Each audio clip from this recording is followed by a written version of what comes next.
People's names can be interesting because sometimes they carry with them a little emotional baggage that comes with the name. For instance, think of the names of the founders of the great religions. Those founders' names still today ring with an air of mystery. Christ, Moses, Buddha, Mohammed. But the Mormons, Joseph Smith, not too impressive. Come on, we're going to Utah. Who said so? Joe Smith. Well, I gotta go take a shit. Drop me a postcard and let me know how you like it out there. Well, I was raised Catholic, and I'm still waiting for a new pope to choose the name Corky. Wouldn't that be fun? His Holiness Pope Corky the Ninth.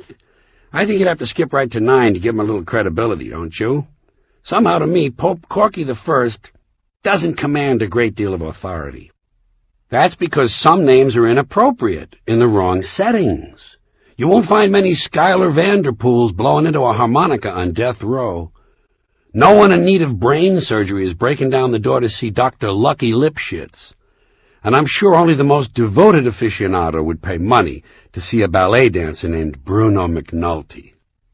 On the other hand, you'll know that America has relaxed its hopelessly tight asshole if we ever elect a president named Booger. We get a president named Booger, Skeeter, T-Bone, Stump, or Downtown President Brown, you'll know that finally this country is relaxing and might be a comfortable place to live. In ancient times, the rulers had magnificent names. Alexander the Great. Alexander the Great. Suppose he had been a less imposing figure. Do you think they would have called him Alexander the Marginal? As it is, he had detractors, you know. People who called him Alexander the Scumbag. History has other impressive names from simpler times. Edward the Fair, Charles the Bold, Catherine the Great. These days they'd be Edward the abuse victim, Charles the underachiever, and Catherine the recovering codependent. And let's not forget the historical figures we never hear of. Tiberius the wanker, and Lucretius the dog-fucker. Some names are embarrassing. We had a guy in my neighborhood, Michael Hunt, who called himself Mickey, because the only alternative was Mike Hunt.